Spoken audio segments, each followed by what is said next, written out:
Baik, Assalamualaikum warahmatullahi wabarakatuh. Apakah suara saya terdengar? Terdengar jelas.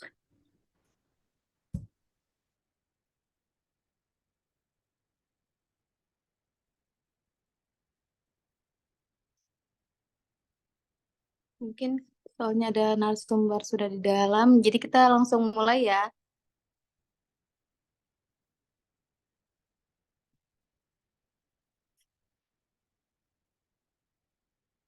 Baik, Assalamualaikum warahmatullahi wabarakatuh. Selamat siang semuanya. Bersama saya Nuren Fitri Muhammad Tahir dalam program Dialog Pemuda KPMKB Samarinda bersama KPU Kaltim Wilayah 1 untuk siang hari ini.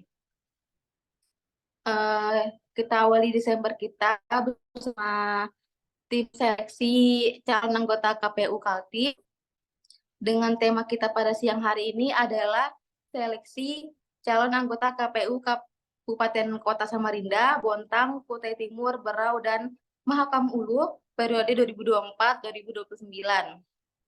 Karena berdasarkan keputusan KPU nomor 1667 tahun 2023 tentang jadwal tahapan pelaksanaan seleksi calon anggota Komisi Pemilihan Umum Provinsi pada satu provinsi dan Komisi Pemilihan Umum Kabupaten Kota pada 58 kabupaten kota yang ada di Indonesia.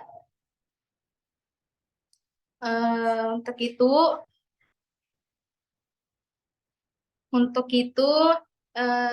kita sudah ada narasumber, yaitu yang pertama ada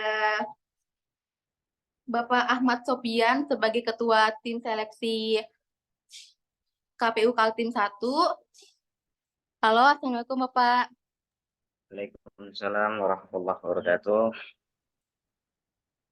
Sehat Kak Pak? Alhamdulillah sehat. Alhamdulillah. Dan kedua narasumber kita yaitu Pak Muhammad Jasmin Jafar, yaitu Sekretaris Tim Seleksi KPU Kaltim 1. Apakah suara terdengar Bapak? Terdengar, terdengar. Mohon maaf lagi di jalan jadi sambil mantau aja ini. Oke, baik Izin Pak. ketua, lagi di jalan ketua. Oke, lanjut Pak. Selanjutnya ya Pak. Terima kasih sudah datang dan berkenan hadir pada program kita yaitu Dialog Pemuda. Dan untuk mungkin ada sedikit pesan dari Ketua KPMKB, dipersilakan.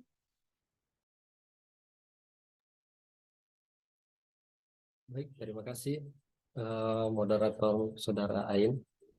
Sebelumnya saya izin suara saya kedengaran. Terdengar Bang. Ya, pertama-tama saya ucapkan juga terima kasih dan yang terhormat Bapak Ahmad Sofyan selaku Ketua Tim Seleksi Anggota KPU Wilayah Kaltim 1. Selamat siang Pak. Dan yang saya hormati juga ada Bapak Jasmin, Bapak Muhammad Jasmin Jafar selaku Sekretaris Tim Seleksi KPU Wilayah Kaltim 1. Wah, nampaknya ini udah totalitas banget ini Pak Jasmin.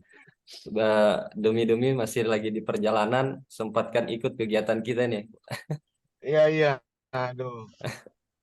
Dilanjut Pak, kalau gitu Pak, kita sambil saya coba moderator atur bagaimana skemanya untuk bagi-bagi jobdesk untuk nanti kayaknya sepertinya udah disiapin nih pertanyaan-pertanyaan yang spesial ini buat kedua narasumber kita. Ya, pertama-tama saya ucapkan puji dan syukur kehadirat Allah dan Allah Subhanahu wa taala atas rahmat dan hidayahnya pada siang hari ini kita diberikan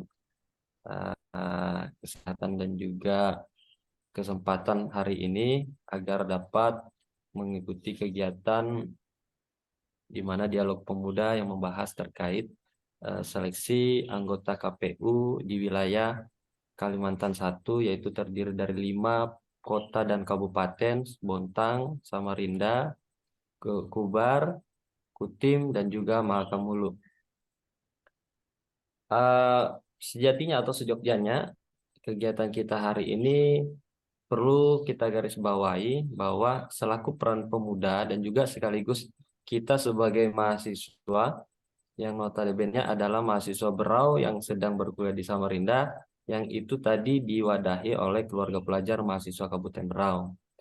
Nah, hari ini coba kita dengan kedua narasumber ini, mungkin rasa-rasanya sangat penting kalau pemuda hari ini juga terlibat di dalam pembahasan bagaimana sih skema di dalam penyeleksian anggota KPU untuk persiapan momentum politik di tahun 2024 yang akan datang. Nah, momentum 2024 ini adalah kontestasi yang menurut saya besar, dan yang perlu kita patut ketahui adalah bagaimana kita sebagai pemuda turut andil di dalam menyikapi atau juga di dalam mengawasi pemilihan yang akan mendatang. Dan saya kira ini menjadi menarik karena konsentrasi kita sebagai mahasiswa Berau, karena wilayah Kaltim 1 itu adalah Kabupaten Berau juga. Nah, ini nanti mungkin juga bisa dijelaskan ini kenapa bisa ada Kaltim 1 atau Kaltim 2. Ya mungkin karena 10 kabupaten kota itu supaya meminimalisir kinerja tim penyeleksi, maka mungkin dibagi dua, ada Kaltim 1 dan Kaltim 2. Kebetulan kita Kaltim 1 itu ada Kabupaten Berau.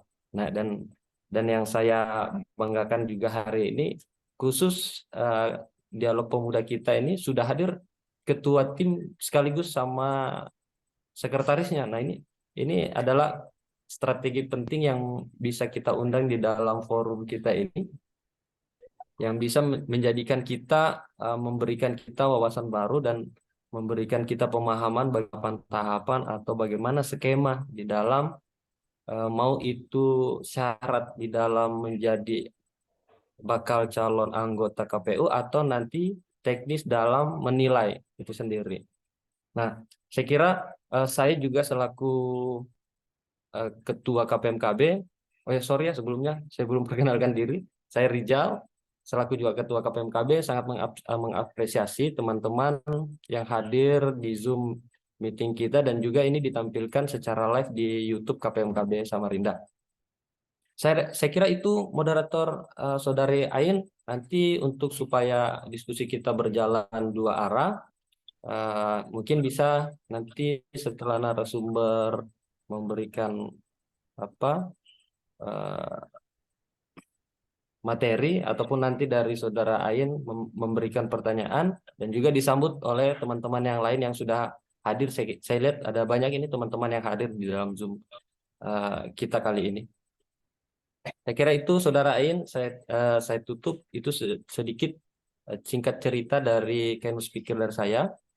Kurang dan lebih mohon dimaafkan, dan saya juga memohon maaf ketika di dalam pelaksanaan kegiatan ini ada kekurangan, dan saya ucapkan terima kasih kepada tim yang sudah bekerja keras untuk mempersiapkan segala sesuatu untuk berlangsungnya kegiatan dialog pemuda KPMKB ini. Baik, Saudara N, silakan. Baik, terima kasih untuk Ketua KPMKB. Mungkin kita langsung aja ya untuk masuk ke pertanyaan-pertanyaan. Mungkin dari saya ingin bertanya sedikit untuk Pak Ahmad Sofian. Siap. Nah, ini Pak, untuk Pak Ahmad Sofian ini biasanya dipanggil siapa nih Pak biasanya? Panggilan apa dulu ini? Panggilan sayang, panggilan muka, atau panggilan istri? Yang mana aja lah Pak. Saya kalau di kampung biasa dipanggil Ian atau Pian. Makanya ketika ada kawan-kawan yang SMS Pian, saya juga kaget. Kok tahu nama kecil saya Pian gitu kan. Rupanya memang di sini sebutan Pian kan. Kalau selagi kuliah dulu saya dipanggil Sofi. Yang paling populer biasanya dipanggil Ian, tapi setelah saya berkeluarga karena kami dapat gelar, kami dipanggil dengan nama lain yaitu Permata. Nah, panggil aja lah mana yang kira-kira pas. Kalau mau ya Sofian nggak jadi masalah. Yang sangat jarang tuh biasanya dipanggil Ahmad. Gitu Mbak Nura ini. Baik, jadi saya panggil Pak Sofian aja berarti ya Pak. Boleh. Oke. Ini pertanyaan sedikit dari saya. Yang pertama, Ini kan pembukaannya sudah terbuka dari tanggal 26 November 2023 ya Pak. Dan sudah berjalan selama 9 hari. Nah itu selama 9 hari itu apakah sudah banyak peminatnya yang ikut mendaftar diri Pak? Em, kalau yang daftar di Siakba itu berdaftar secara online, yang aplikasinya tuh dari KPU itu sudah cukup lumayan banyak. Cuman kalau yang mengantarkan berkas, karena kita ada dua tahapan. Pertama daftar secara online, kemudian nanti mengantarkan berkas ke eh, sekretariat kita yang ada di Hotel Grand Verona.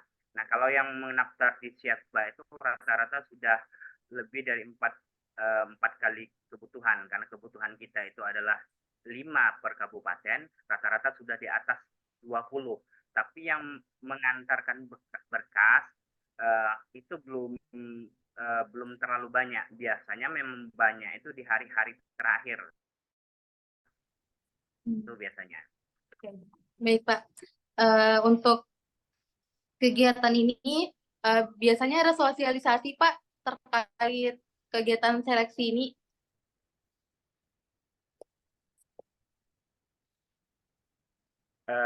Gimana maksudnya? Sosialisasi Pak, biasanya kayak penyampaian kemana gitu Pak. Oke, kita sosialisasi, ada sosialisasi biasanya tatap muka langsung ke kabupaten masing-masing.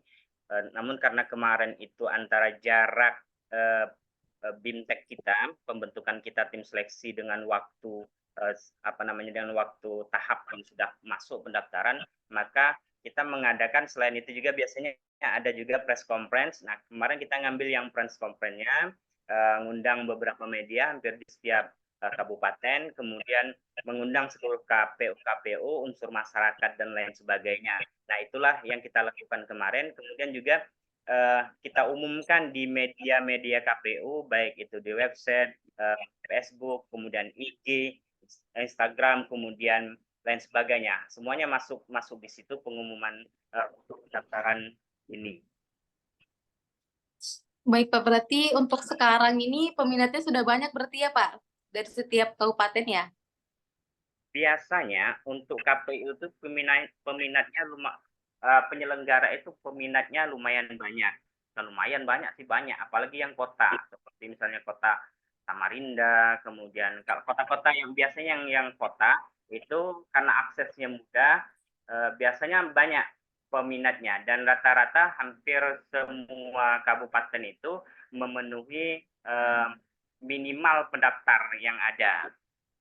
Nah, biasanya seperti itu. Baik Pak. Berarti kalau untuk saat ini yang tertinggi di antara kabupaten atau kota yang ada di Kalimantan Timur tuh di mana Pak biasanya untuk sekarang? Oke, sebentar saya buka anunya, datanya biar nggak salah ya. Iya Pak.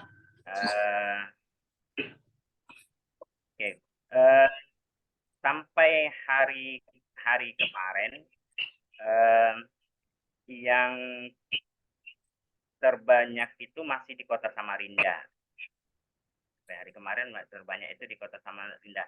Jadi saya tambahkan ya, yang sudah mendaftar di Siakba KPU itu total sampai hari Minggu kemarin itu ada 165. Kemudian yang submit itu baru ada 21 orang, dan yang belum submit itu ada 144 orang. Nah, kemudian untuk total pendaftar yang baru mengembalikan berkas itu ada 7. Sampai hari kemarin baru ada 7 yang baru mengantarkan berkas. Baik Pak. Karena memang sudah banyak, berarti karena kita sudah mendekati ke pemilu ya Pak, bahkan pelaksananya di tahun depan di bulan 2, kira-kira seperti apa sih Pak sebenarnya proses untuk progres dari hasil timnya nanti, apakah mereka akan bertugas sebelum pemilu atau dia sesudah pemilu gitu Pak? Tugas. Oke, terima kasih. AMJ untuk di Kaltim ini Kabupaten Kota itu tanggal pastinya saya tidak ingat, tapi yang saya tahu AMJ itu di bulan Maret. Jadi mereka ini bertugas setelah pemilihan presiden, pemilihan legislatif. Jadi mereka ini setelah ini baru nanti dilantik. AMJ-nya kalau tidak salah memang di bulan Maret. Jadi mereka ini tidak terlibat nanti dalam pemilihan legislatif dan presiden. Jadi yang bertugas tetap KPU yang sekarang. Oh, mungkin jika ada dari peserta yang mau ingin bertanya dengan Bapak Ahmad Sofian atau Pak Jasmi, langsung bisa lewat pesan chat ya, teman-teman. Mungkin sambil menunggu pertanyaan dari teman-teman, kita lanjut mungkin eh, dari langkah-langkah atau tahapan-tahapan dari proses pendaftaran hingga pengumpulan berkas itu, langkah-langkahnya seperti apa, Pak?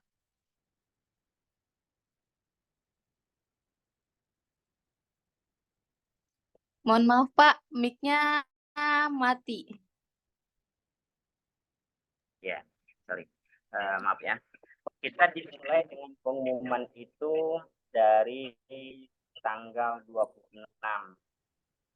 Kemudian nanti pendaftaran itu berakhir di tanggal 7.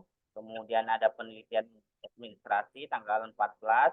Perpanjang kalau misalnya kurang peserta maka akan ada perpanjangan nanti tanggal 8 sampai tanggal 13 itu masih perpanjangan. Kemudian penetapan hasil di tanggal 15, kemudian pengumuman hasil penelitian administrasi tanggal 16 sampai 18, seleksi tertulis dan tes psikologi 19 sampai 28, kemudian penetapan hasil seleksi itu 9 sampai 30, kemudian dilanjut nanti pengumuman hasil seleksi tes tulis dan psikologi tanggal 31 sampai 1 Januari. Kemudian nanti ada masukan masyarakat, jadi kira-kira ada yang dianggap misalnya bermasalah, kita menerima masukan dari masyarakat, itu tanggal 31 Desember sampai tanggal 5 Januari. Kemudian tes kesehatannya itu ada di tanggal 3 sampai 24, 3 sampai 8 Januari, kemudian wawancara 9 sampai 11 Januari, penetapan hasil tes kesehatan dan wawancara 12 Januari 12 sampai 13, kemudian hasil seleksi KPU provinsi dan kabupaten kota itu 14 sampai 15, kemudian baru menyampaikan laporan ke KPU RI itu nanti tanggal 16. Seperti itu, Mbak. Baik, terima kasih Pak atas jawabannya. Mungkin lanjut, kita lihat dulu apakah ada yang jadi kita lanjut ya, mungkin sambil bisa peserta yang lain mau menanya, silakan lewat pesan chat. Mungkin yang mungkin terjadi bagi masyarakat kita yang ingin mendaftar tapi masih terikat sama instansi atau lembaga atau perusahaan atau masih sama partai lain, Pak, itu apakah masih bisa ikut mendaftar atau tidak bisa ikut sama sekali mendaftar? Kalau dia partai, maka dia sudah harus 5 tahun tidak lagi terdata dalam partai, di sipol ya. Tidak lagi terdata di sipol dia, namanya sipol itu aplikasinya untuk para pengurus partai biasanya, anggota partai.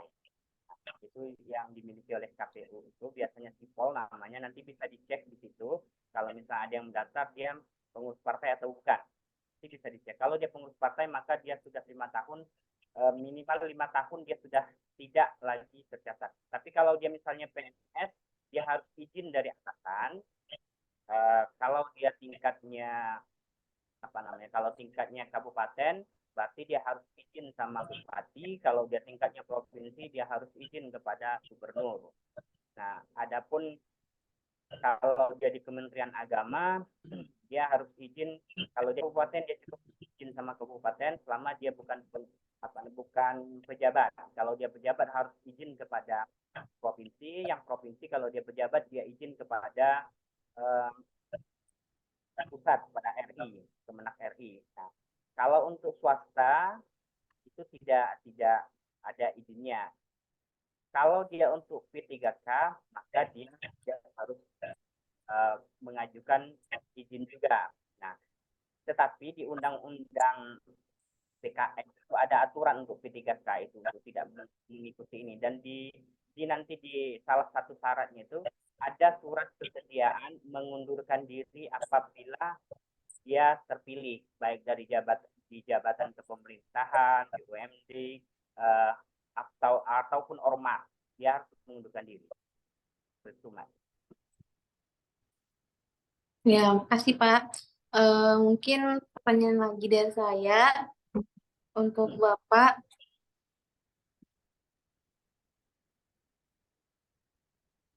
Untuk saya pernah baca untuk syarat-syaratnya itu salah satunya harus ada surat izin sehat jasmani dari rumah sakit pemerintah, Pak.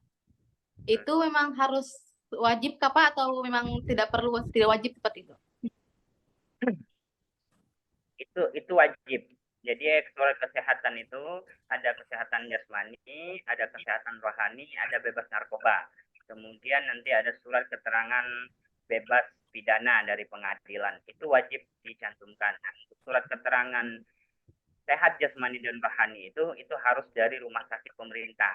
Tidak boleh dari puskesmas atau rumah sakit swasta. Karena memang aturan yang ada di aturan itu memang seperti itu. Baik, Pak. Jadi kalau untuk mau mendaftarkan diri jadi calon itu berarti harus memang sehat jasmani sama rohani berarti ya, Pak? Iya, betul. Kalau dia tidak sehat jasmaninya, tidak sehat rohaninya, bahaya nanti jadi penyelenggara kan. Ya juga sih, Pak. Jadi kalau kalau di masyarakat sekarang kan banyak seperti salah satunya itu penyandang disabilitas begitu, Pak. Nah, itu apakah mereka masih bisa ikut untuk yang golongan penyandang disabilitas, Pak? Selama dia disabilitas dalam artian misalnya, maaf ya, apa namanya, pincang katakanlah ya, sorry ya, maaf saya nyebutkan misalnya, itu tidak masalah. Kesehatan jasmani dan rohani itu berarti tidak mengganggu dia dalam melaksanakan tugasnya nanti. Kalau disabilitas itu kan tidak bukan berarti dia tidak sehat kan, disabilitas itu secara jasmani dan rohani. Tapi ada orang misalnya dia jantung akut misalnya, sudah diponis dokter tinggal 3 bulan lagi. Nah, ini jadi problem nanti kan. Jadi nanti kesehatan jasmani, kalau disabilitas itu masih tetap masuk dalam kategori. Nanti yang memutuskan sehat atau tidak itu kan ada pemeriksaan di rumah sakit tersebut. Baik, Pak. Mungkin apakah ada pertanyaan dari teman-teman yang lain? Bisa langsung kirim lewat pesan chat ya, teman-teman. Saya mau nanya kabarnya, Pak. Jasmine ini apakah masih terdengar, Pak? Apakah masih di mobil, Pak? Masih mantau. Masih mantau. Pembicaraannya. Jadi masih bisa menjawab pertanyaan berarti ya, Pak? Bisa. Oh, bisa.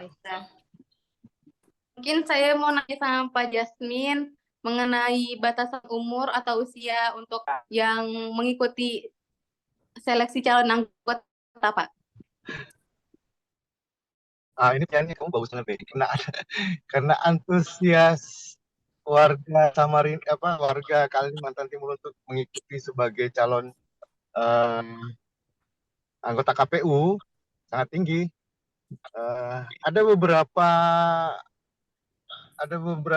teman-teman itu yang baru lulus kuliah juga pengen ikut gabung gitu, mendaftar. Padahal syarat utama untuk menjadi penyelenggara pemilu itu usianya di atas 35 tahun. 30 tahun. Sorry, 30 tahun. Sementara yang masuk ini ada beberapa sekitar 5 atau 6 peserta itu di bawah 30 tahun. Jadi memang kalau melihat antusiasme kali tahun ini itu cukup tinggi. Jadi sangat ramai, khususnya juga di Berau. Di Berau ini warga warga warga warganya cukup antusias untuk mendaftar sebagai calon penyelenggara di pemilu 2024 tahun ini. Begitu. Baik, Pak. Berarti kayak untuk mahasiswa seperti mahasiswa masih aktif yang baru lulus, berarti itu belum bisa ikut berarti ya, Pak? Selama usianya sudah mencukupi, apakah dia masih mahasiswa atau sudah, selama usianya mencukupi tidak ada masalah. Contoh gini, kalau misalnya jadi mahasiswa, dia di swasta, tapi usianya kan sudah lebih dari cukup untuk di atas 35 tahun. Ya silakan saja, walaupun statusnya mahasiswa. Misalnya Mbak, siapa namanya ini? Mbak Eni. Eni, halo? Halo? Bain, Pak. Ya, masih nge-freeze ini, nge-freeze. Terdengar suara saya? Terdengar, Pak, terdengar. Ya, misalnya Mbak Eni ini, meskipun punya kemampuan, sehat jasmani, tapi usianya masih dini, ya nggak boleh. Tapi kalau misalnya, contoh tadi Mas Rijalnya, misalnya, sudah cukup umur, contoh, cukup umur tapi masih kuliah, boleh, silakan saja mendaftar. Tidak ada masalah. Tuh.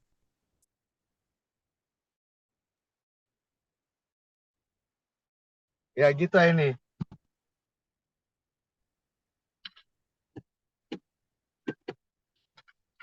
Oh, baik, Pak. Berarti itu tergantung dari usia 30 tahun ya, Pak, berarti ya? Baik, Pak. Ya, Sama Bapak Jasmine mengenai peminat yang banyak di di Kalimantan Timur, Pak. ya maaf. Peminat yang ikut mendaftar. Iya, Mengenai pendaftar yang banyak, Pak. ya, kenapa kalau banyak yang mendaftar? Saya menurut Bapak itu bagaimana, Pak? Apakah bagus atau gimana, Pak? Oh, bagus sekali, karena kita ini kan untuk mencari penyelenggara pemilu yang berasal dari putra-putri terbaik di Kaltim. Jadi kalau misalnya di daerah pemilihan, daerah pemilihannya KPU untuk Kaltim 1, kita mengharapkan lebih banyak orang yang mendaftar akan lebih bagus. Begitu ya Ketua ya. Karena kita akan mencari orang-orang yang hebat, orang-orang yang berkemampuan mencari pemimpin-pemimpin ke depan di Kaltim ini. Nah, itu kita harus punya orang-orang hebat juga di belakang itu. Ya artinya penyelenggara pemilunya juga harus orang-orang hebat yang akan kita cari. Jadi semakin banyak orang yang mendaftar, maka kami tim seleksi itu akan semakin senang untuk bisa memilih mana yang terbaik dari yang terbaik. Baik, Pak. Begitu, Aini. Baik, Pak. Terima kasih atas jawabannya, Pak. Baik. Begitu Ketua ya. Makin banyak yang daftar, kita makin happy ya. Siap, siap.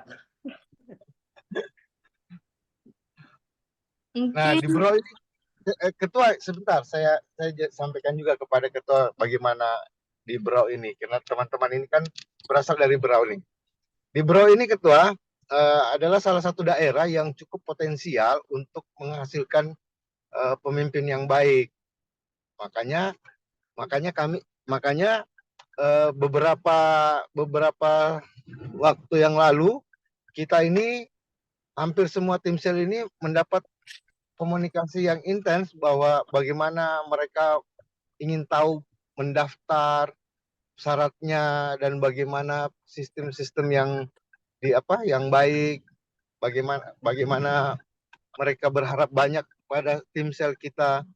yang bekerja ini untuk lebih netral, lebih lebih apa? Lebih lebih agresif mereka untuk untuk ikut aktif dalam peran pemilih pemilihan komisioner KPU kali ini, Ketua. Makanya jangan heran kalau anak-anak mahasiswa-mahasiswa ini lebih agresif juga untuk mengetahui bagaimana perkembangan politik di daerahnya. Gitu, Ketua.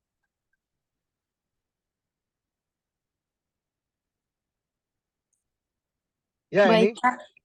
Baik, Pak. Terima kasih atas jawabannya, Pak. Mungkin saya juga bisa menanyakan kepada Ketua KPMKB bagaimana tanggapannya terhadap banyaknya peminat di antara Kalimantan Timur itu termasuk ke Kota Samarinda, Kabupaten Berau itu banyak gitu. Nah, jadi menurut menurut Bang Rijal apakah itu bagus atau bagaimana, Bang? Silakan. Baik, terima kasih, Ain. Saya kira memang sejalan ya dengan apa yang dikatakan Pak Jasmin selaku sekretaris, bahwa semakin banyak pendaftar itu menandakan bahwa partisipan di dalam daerah masing-masing kabupaten ataupun kota itu sangat tinggi. Nah, kalau misalnya dibuktikan hari ini Samarinda menjadi pendaftar terbanyak, ya kita nggak bisa pungkiri itu karena memang Samarinda hari ini adalah pusat ibu kota daripada Kalimantan Timur yang memang sentral penduduk dan secara jumlah juga memang banyak. Nah, tetapi kita akan coba melihat Berau nih. Nah, kalau di Berau sendiri khususnya kita, karena kemarin juga kita coba cari informasi, kira-kira bisa nggak teman-teman ini juga berpartisipasi. Ternyata memang kita terkendala ada batasan usia yang seperti dikatakan Pak Jasmin. Nah, tapi tidak menjadi masalah ketika kalaupun kita hanya ingin menambah wawasan untuk mengetahui. Karena akan menjadi lebih baik ketika kalaupun kita hari ini juga paham untuk ke depan, karena kita akan mempersiapkan. Kalaupun kita untuk mengikuti, misal nih saya baru umur 20 ya, 23, berarti 2 periode eh, berikutnya baru bisa masuk di dalam komisi anggota KPU ini, karena syaratnya udah harus 30. Nah, dan memang betul, kalaupun melihat reaksi reaksi wilayah itu banyak, artinya memang persaingan di sana memang cukup baik. Karena kalau misalnya kita melihat hari ini Berau yang memang potensi salah satu wilayah yang potensi untuk banyak berinteraksi untuk menanyakan syarat ataupun dan segala macam, itu juga menjadi nilai plus karena ada reaksi itu, kemudian kita coba untuk membuat semacam dialog seperti ini supaya juga kita paham. Nah, sampai ini juga mungkin sorry moderator, saya mau coba tanyakan ke Pak Ketua Tim Seleksi KPU juga dan Pak Jasmin selaku sekretaris. Eh, Begini Pak, kalau misalnya ini kan anggota KPU di setiap wilayah ada. Nah, ternyata apakah diperbolehkan kayak semacam sebagai anggota KPU juga menjadi pendaftar di sini? Pendaftar di KPU, karena beberapa informasi yang saya dapat ada beberapa orang yang juga sudah menjadi anggota KPU kemudian dia masuk mendaftar di seleksi di anggota KPU ini yang akan dipersiapkan oleh tim seleksi ini Pak, begitu. 10 Desember. Oke, saya jawab ya Mbak Ain ya, Mas Rijalnya. Jadi KPU itu membatasin boleh menjadi komisioner itu hanya 2 periode. Kalau dia sudah 2 periode, misalnya periode ini dengan periode yang lalu, maka dia tidak boleh mendaftar lagi. Dimanapun dia, misalnya dia di Berau jadi komisioner Kabupaten Berau, periode sebelumnya, periode ini dia jadi komisioner Kabupaten di Samarinda, misal ini ya, katakanlah seperti itu, maka dia sudah tercatat dua periode. Nah, dan dia tidak boleh mendaftar lagi jadi untuk tingkat kabupaten. Kalau di KPU seperti itu. Nah, kalau dia baru 1 periode, maka dia boleh. Misalnya baru periode ini habisnya periode berarti 2000 2023 dia sebagai komisioner, ini 2023-2029 dia mendaftar lagi karena dia baru satu periode, walaupun dia lagi menjabat dia diperbolehkan untuk mendaftar. Seperti itu.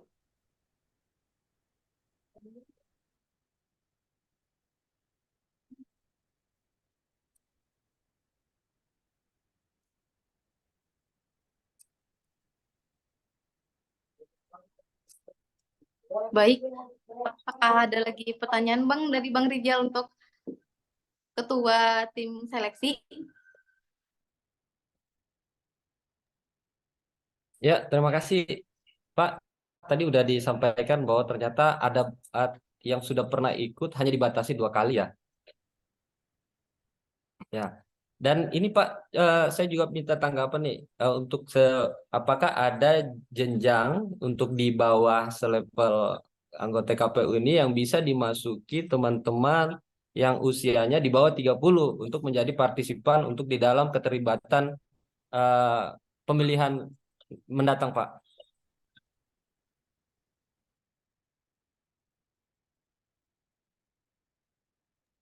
Oke. Yang terdekat ini tanggal 11 Desember ini kalau tidak salah ingat saya tahapannya, itu ada pembukaan KPPS. KPPS itu tingkat desa.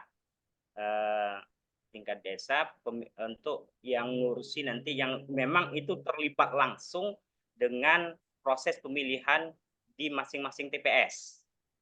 Nah, KPPS ini akan dibentuk nanti kalau tidak saya salah ingat dan tidak ada perubahan, itu dimulai nanti dari tanggal 11 Desember ini, karena pembentukan itu biasanya 2 bulan sebelum itu. Nah, itu yang bisa dimasukin. Kemudian ada juga nanti kalau di Panwascam ada nanti pengawas desa PLD, pengawas lapangan desa. Itu juga bisa dimasukin oleh kawan-kawan mahasiswa kalau mau terlibat aktif di sana.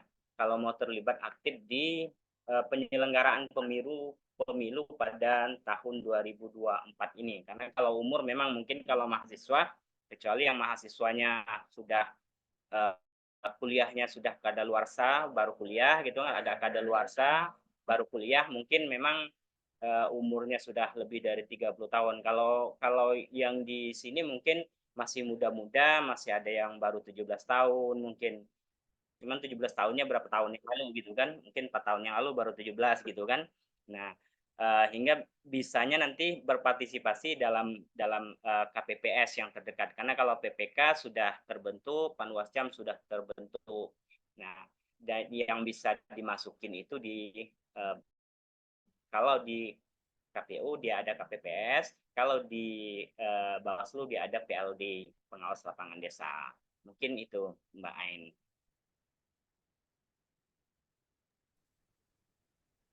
Baik, Pak. Terima kasih atas jawabannya, Pak. Mungkin apakah ada lagi, Bang, pertanyaan?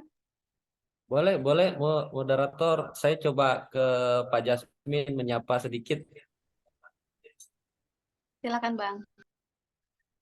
Izin Ya. Pak, selaku sekretaris nih yang punya database, kira-kira nih Pak, untuk Berau sendiri sudah ada berapa orang yang ikut berpartisipasi dalam mengisi akun untuk menjadi pendaftar, dan berapa orang juga tuh kalau bisa kita lihat dikasih kisi-kisinya sudah berapa orang yang menyetorkan berkas, dan apa nih pesan-pesan yang kira-kira yang belum ngumpul berkas, biasanya tuh ada fenomena-fenomena yang menarik Pak, mungkin bisa dijelasin.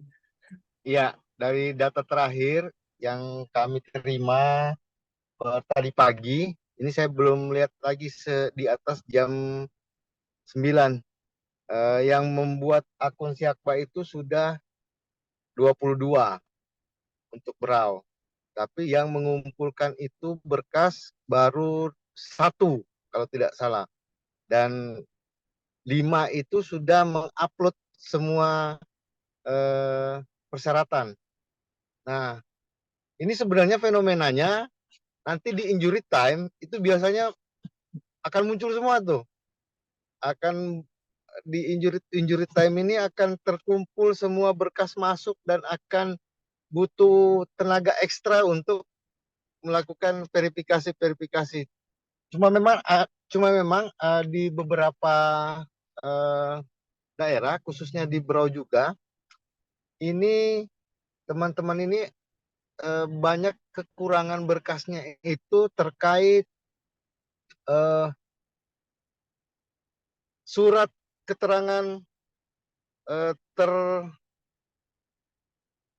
selesai mengupload di Siakba, ada keterangannya itu. Nah, itu kadang teman-teman ini tidak jeli untuk mengakhiri sampai finish dalam pendaftaran secara online-nya. Jadi itu wajib dilampirkan dalam berkas hard copy-nya.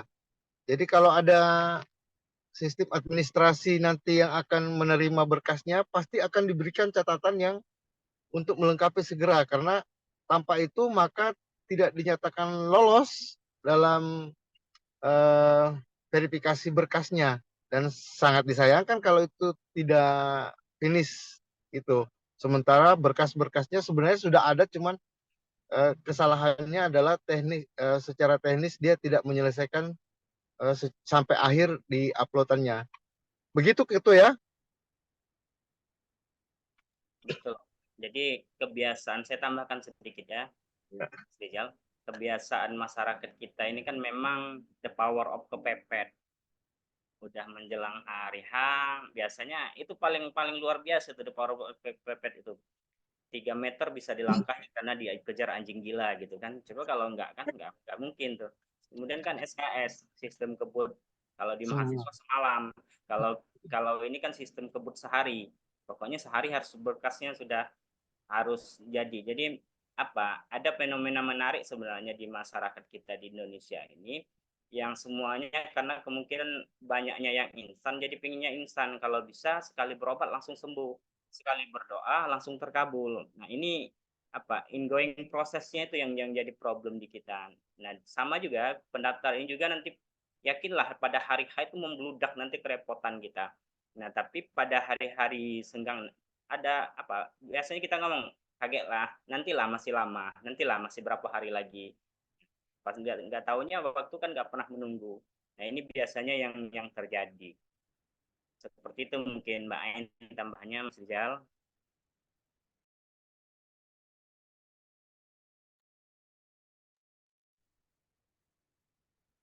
Baik Pak, izin moderator.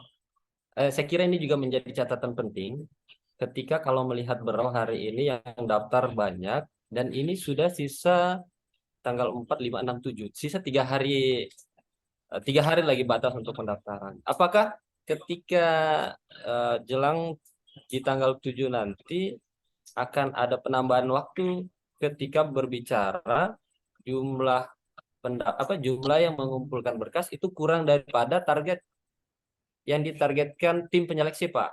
Begitu mungkin.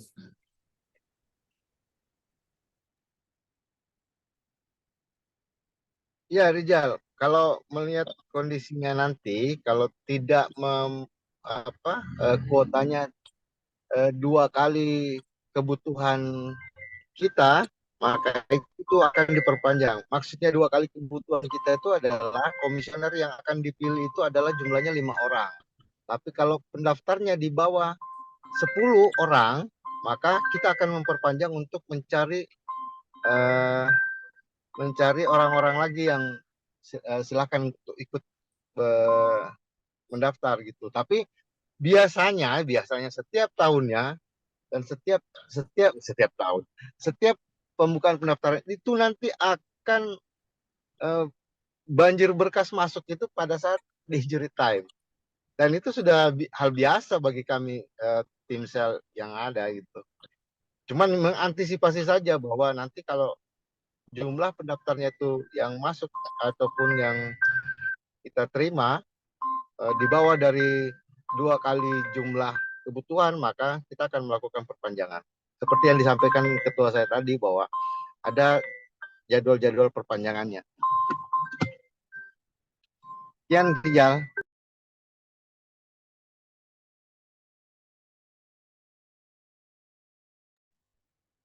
Ya, baik. Saya kira cukup moderator. Mungkin teman-teman yang lain, karena saya lihat di tampilan Zoom kita ini ada peserta-peserta yang mungkin dari jauh atau dari Brau sendiri. Kayaknya ini kayak Sainuddin ini adalah mahasiswa Brau dan ada juga Pak Taufik Hidayat. Nah, ini saya kira ini wajah-wajah baru nih yang saya lihat. Mudah-mudahan nanti berkesempatan untuk bertanya. Saya kembalikan ke moderator. Baik, terima kasih, Bang. Mungkin ini ada pertanyaan di ruang chat dari Bang Awang. Izin bertanya, kalau pendaftar memiliki rekam jejak pelanggar hukum, apakah masih boleh mendaftar? Silakan dijawab, Pak.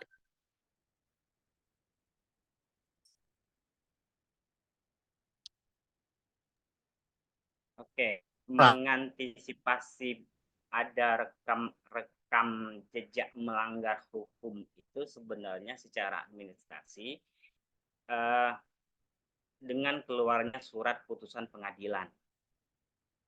Dalam ada surat keterangan bebas dari ada surat keterangan tidak pernah dipidana dari pengadilan.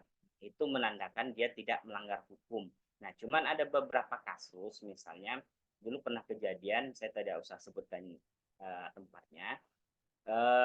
Dia mendaftar misalnya di Samarinda, tapi kasus dia itu di kabupaten lain. Karena yang menjadi patokan pendaftaran itu adalah domisili. Domisili itu nanti dibukti di Indonesia itu satu-satunya bukti domisili itu ditentukan secara administrasi adalah KTP yang diakui oleh negara itu.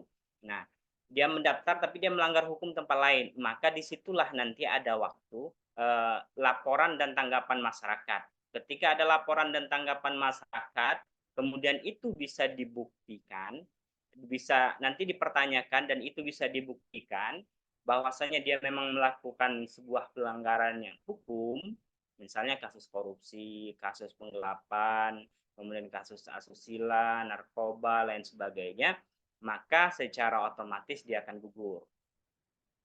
Tapi kalau misalnya dia tinggalnya di Berau, daftarnya di Berau, dapat surat dari pengadilan, tidak pernah dipidana. Kemudian tiba-tiba ada isu yang mengatakan bahwasanya dia melakukan pelecehan seksual. Nah, kalau cuma sekedar isu, bisa jadi itu hanya pencemaran nama baik, bisa jadi karena saingan ya biar nggak banyak, biar dia nggak lulus dan sebagainya. Tapi selama ada laporan masuk ke tim sel, maka itu akan ditindaklanjuti oleh tim sel. Seperti itu, Mbak Ain, Mas Awang. Baik, untuk terima kasih atas uh, jawabannya. Mungkin jika ada yang ingin bertanya lagi, bisa lewat chat ya teman-teman yang lain.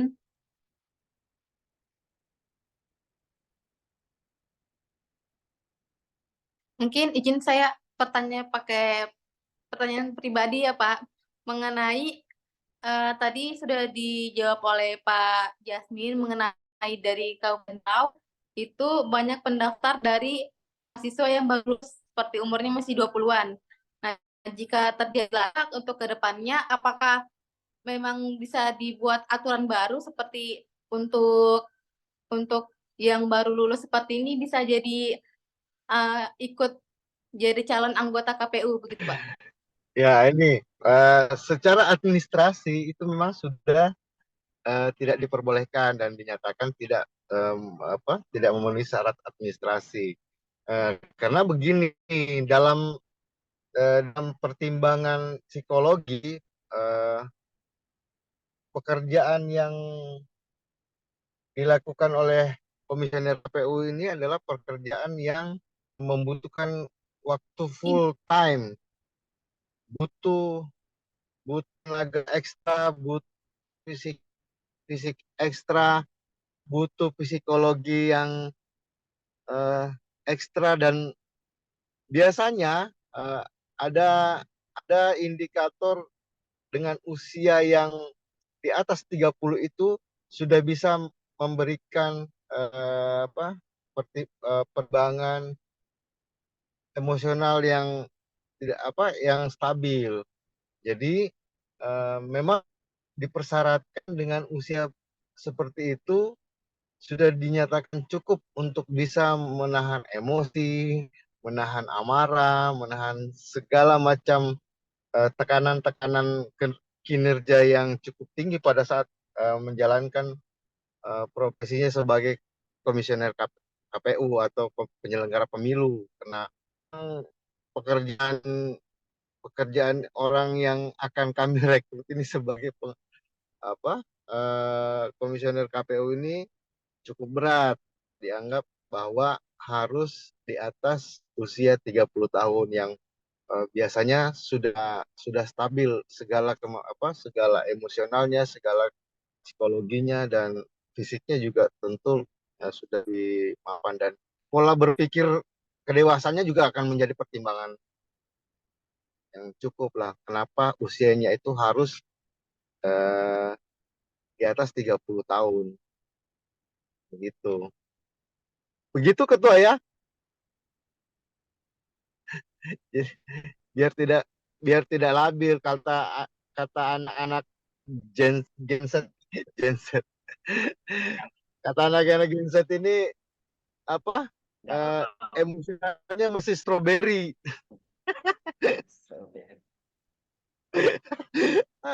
Korea-Koreaan gitu. Bisa labil tiba-tiba nangis di bawah tekanan partai politik gitu kan. Tiba-tiba nangis, curhat di medsos. Kan nggak lucu tuh komisioner KPU tiba-tiba curhat medsos gitu kan. Akan mengganggu stabilitas negara. Gitu kira-kira ini. Jadi kemungkinan besar tidak akan ada pertimbangan bahwa dengan usia 24 tahun akan bisa menjadi komisioner. Kemungkinan besar itu tidak terjadi. Berbeda dengan wakil presiden ya.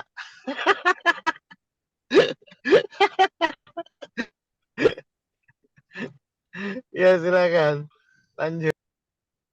Baik, terima kasih Pak untuk jawabannya. Mungkin jika ada peserta teman-teman mau menanya langsung, bisa tanpa chat, langsung ngomong bisa.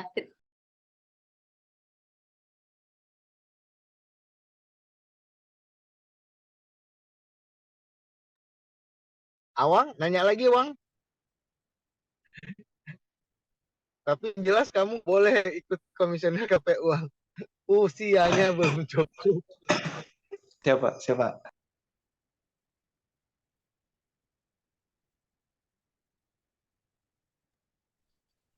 Dipersilakan ya untuk teman-teman jika ingin bertanya langsung, bisa langsung ngomong aja.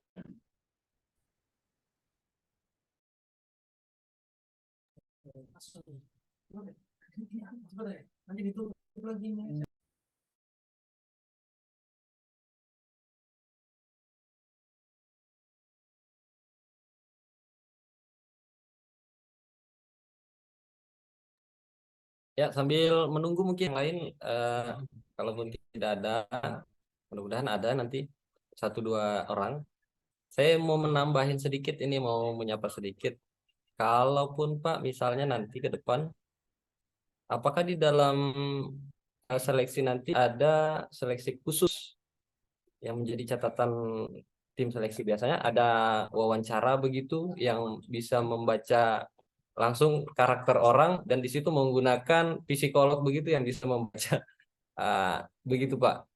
Apakah ada? Nah, menarik juga Ain tadi terkait masalah usia. Nah, ini juga kadang ada nih, biasanya ada nih orang mendaftar usianya 29 tahun, 3 bulan lagi 30 tahun Pak. Nah, apakah itu juga bisa menjadi pertimbangan? Nah, karena biasanya nih ada juga nih orang yang berpengalaman di jenjang di bawah sebelum masuk di anggota KPU ini, mereka udah melakukan keterlibatan partisipan di kegiatan-kegiatan pemilu sebelumnya, dan cuma menjadi catatan adalah usia tadi ya, karena memang apakah ada syarat yang memperlakukan minimal mereka pengalaman di dalam kegiatan ini, kayak kalau presiden kan minimal pernah menjabat sebagai apa duduk di di pemerintahan yang strategis begitu Pak.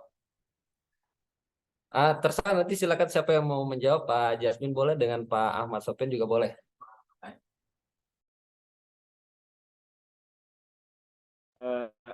Oke, saya coba menjawab, nanti mungkin ditambahin oleh Pak Jasmine. Kalau untuk pengalaman itu pakai nilai nih. Dia pernah jadi penyelenggara tingkat KPPS, kecamatan, provinsi, kabupaten, provinsi, itu ada penilaiannya tersendiri. Ada skornya, skor penilaiannya.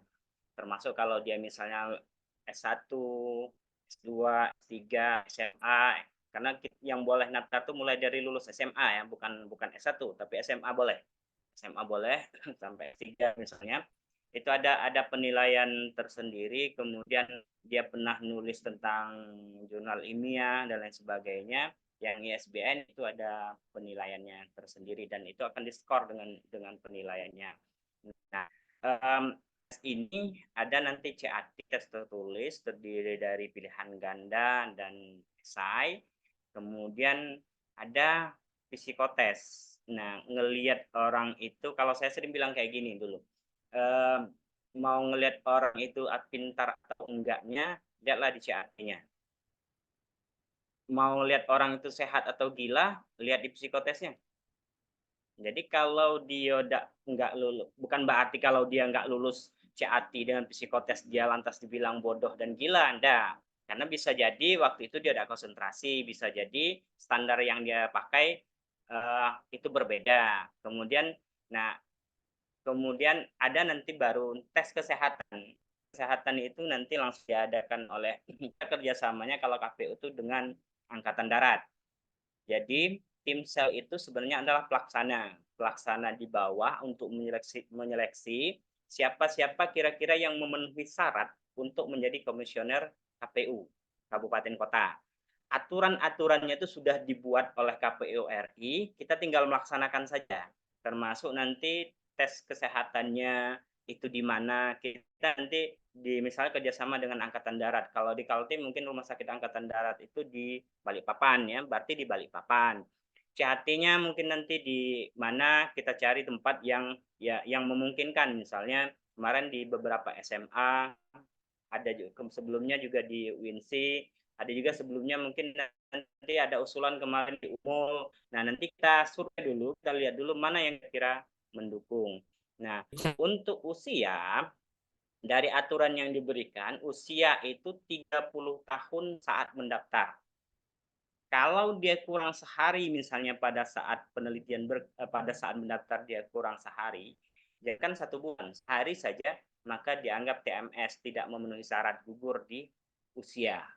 Nah, itu sudah aturan baku yang ditetapkan oleh KPU RI. Itu yang ditetapkan. Nah, kalau misalnya mau merubah aturannya itu, maka yang bisa merubah aturan itu adalah KPU RI. KPU RI mengajukan kepada DPR, dibahas oleh DPR RI, DPR RI nanti menyetujui, baru keluarlah PKPU, peraturannya itu nanti baru disetujui oleh Presiden. Setelah itu kembali lagi ke KPU RI, baru nanti jadi sebuah PKPU. Alurnya seperti itu. Kalau tim sel tidak punya hak untuk mengubah-ubah itu. Seperti itu. Mungkin kalau ada tambahan dari Pak Jasmine.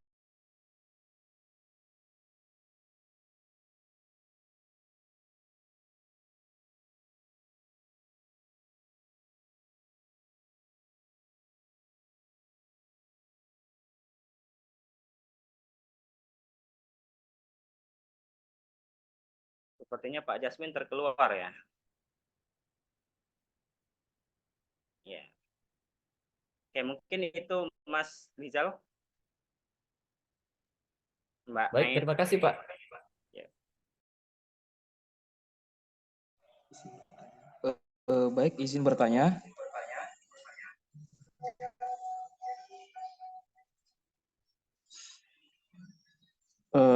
Untuk mahasiswa yang ikut berpartisipasi, tadi yang dijelaskan bahwa ada wadah untuk ikut dalam pemilu ini, yaitu KPPS.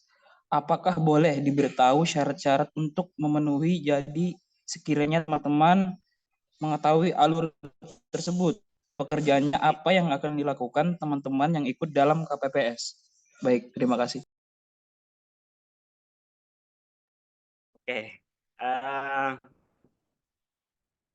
Bukan KPPS itu tingkat paling bawah dari penyelenggara pemilu. Nah, dia berada di bawah PPS. Nanti untuk persyaratan, kemudian ruang lingkup kerja dan sebagainya, di setiap desa itu ada namanya PPS. PPS tingkat desa. Nah, nanti bisa hubungi mereka di desa masing-masing itu untuk mendaftar di KPPS. Kalau persyaratan apa-apanya,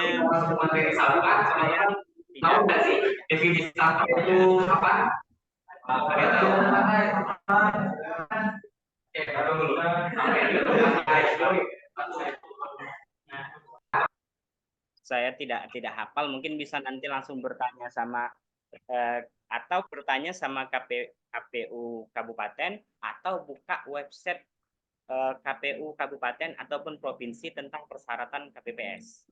Yang pasti dia KTP, foto, kemudian pengalaman dan lain sebagainya. Syaratnya umum biasanya.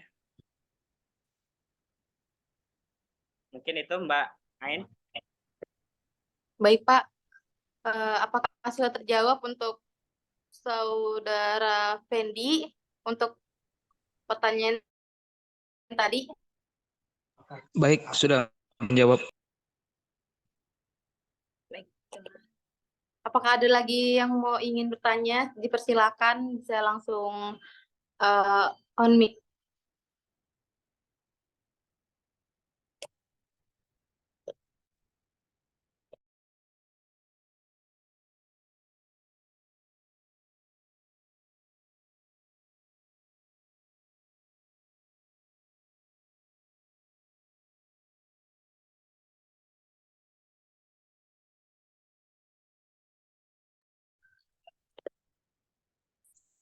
Mungkin izin ya Pak, izin.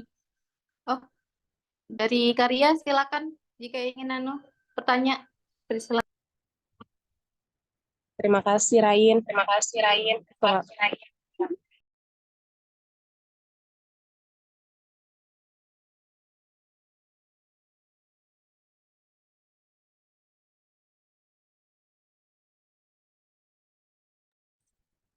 Baik, mohon maaf. Perkenalkan Pak, nama saya Ria. Saya mau bertanya, untuk surat narkoba biasanya kalau pemakaian itu kan direhab dulu. Kalau sudah direhab, apakah masih bisa ikut mendaftar? Sekian, terima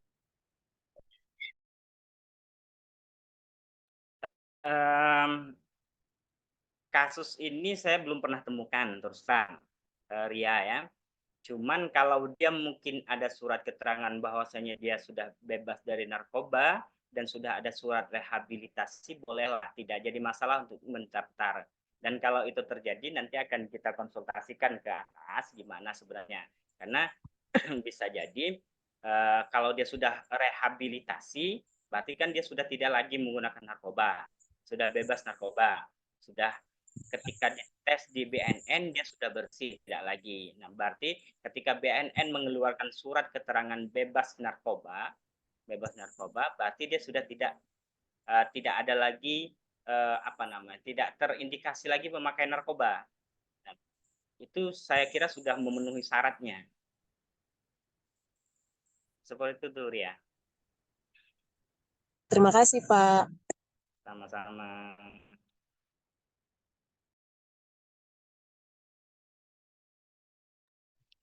Baik. Apakah ada lagi pertanyaan dari teman-teman? Bisa langsung.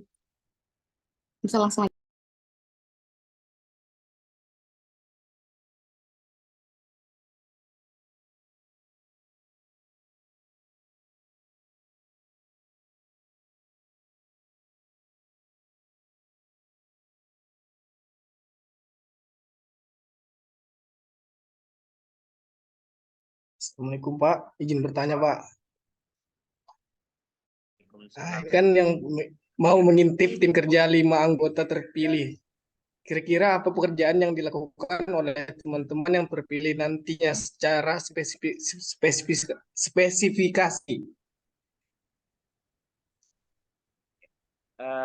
Langsung ya Mbak En ya, saya jawab Mas Febri. Kalau yang terpilih nanti, dia bertanggung jawab nantinya, ya kalau AMJ-nya di bulan Maret berarti dia bertanggung jawab untuk penyelenggaraan pilkada, pemilihan gubernur, bupati, wali kota. Kalau dia wali kota, kalau dia bupati, bupati. Itu tugas komisioner yang sekarang ini. Nah, itu tugas komisioner yang kita rekrut sekarang ini kalau AMG-nya di bulan Maret. Itu yang akan dilakukan dia paling dekat. Selain itu memang ada pekerjaan dia ya sesuai dengan pedoman yang berlaku di KPU, apa yang harus dia lakukan, mulai dari untuk DPT, kemudian lain sebagainya, itu sudah sebenarnya sekarang tahapan untuk pilkada itu sudah dimulai. Untuk pilkada itu sudah dimulai sekarang oleh kawan. Jadi nanti kawan-kawan itu sudah masuk kepada tahapan penyelenggaraannya di sana. Jadi dia menyambut untuk penyelenggaraan tahapan pilkada. Seperti itu, Mas Pepi.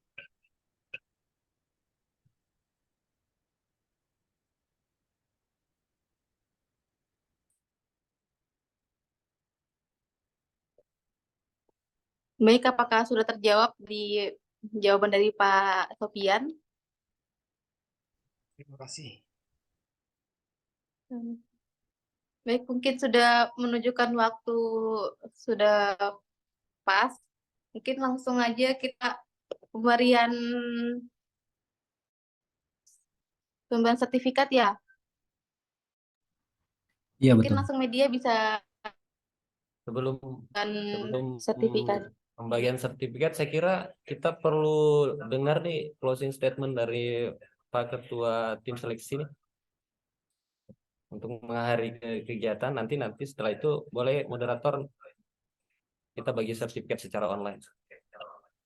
Oke. Dalam penyelenggaraan pesta demokrasi ini, 40% itu adalah pemilih pemula, yang itu adalah kaum muda.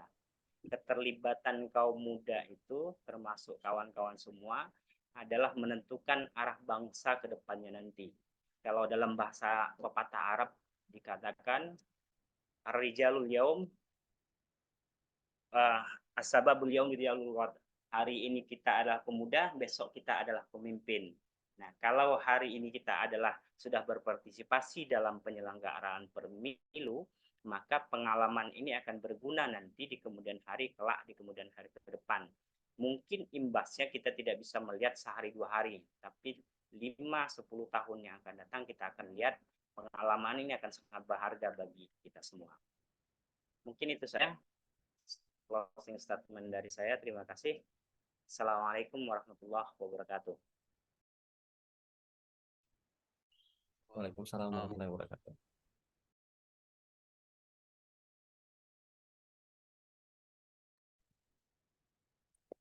Baik, ini Pak Jasmine sepertinya belum bergabung di room chat sekarang.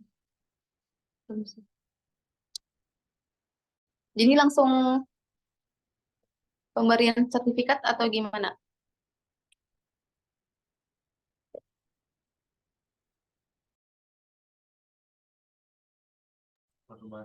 Boleh kali mungkin kita foto bareng. Kalau memang Pak Jasmine belum bisa bergabung, tapi kalau foto bareng kita pemberian sertifikat secara online. Setelah itu nanti boleh moderator untuk mengakhiri kegiatan kita.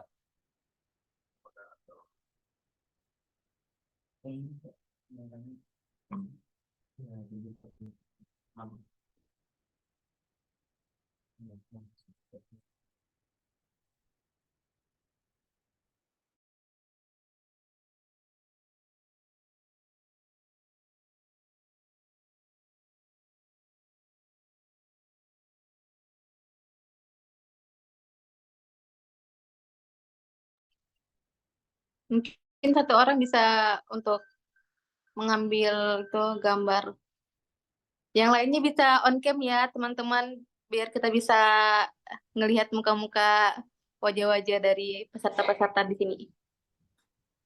Oke, mungkin kita akan saya dokumentasi dulu.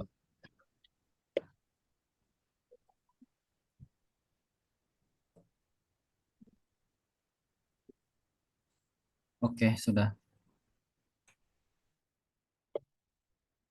Baik Pak, izin Pak Ahmad Sofian, Pak Ketua, kami beri sertifikat sebagai kenang-kenangan dalam kegiatan kami dialog pemuda mengenai seleksi calon anggota KPU Kabupaten Kota Samarinda, Bontang, Kutai Timur, Berau, dan Mahulu. Semoga ke depan nanti kami dari teman-teman Berau sekaligus pemuda yang mewakili 40% pemilih pemula juga dapat selalu berkontribusi dan juga selalu memberikan dampak dan juga menjadi partisipan pengawas secara langsung demi mensukseskan pemilu 2024 yang akan mendatang. Saya kira itu Pak. Terima kasih di dalam kesempatan hari ini kami telah menerima pengalaman yang luar biasa. Mudah-mudahan kita semua sehat selalu dan dapat berjumpa di kegiatan selanjutnya. Baik, terima kasih Pak Ahmad Sofian dan saya kembalikan ke moderator Saudara Rain. Baik, terima kasih Ketua. Mungkin karena sudah closing statement, kita langsung mengakhiri ya. Terima kasih untuk Bapak sekali lagi sudah menyempatkan hadir di dialog pemuda KPMKB untuk sekarang. Mungkin Pak Jasmine belum bisa hadir dan juga peserta-peserta yang lain yang bisa mengikuti sampai selesai juga terima kasih banyak sudah bisa hadir. Mungkin kita tutup ya untuk dialog pemuda KPMKB untuk hari ini. Saya tutup. Wassalamualaikum warahmatullahi wabarakatuh. Selamat siang semuanya. Waalaikumsalam warahmatullahi wabarakatuh. Waalaikumsalam warahmatullahi wabarakatuh. Izin live ya. Izin live ya. Baik, Pak. Ya. Baik Pak, terima kasih banyak.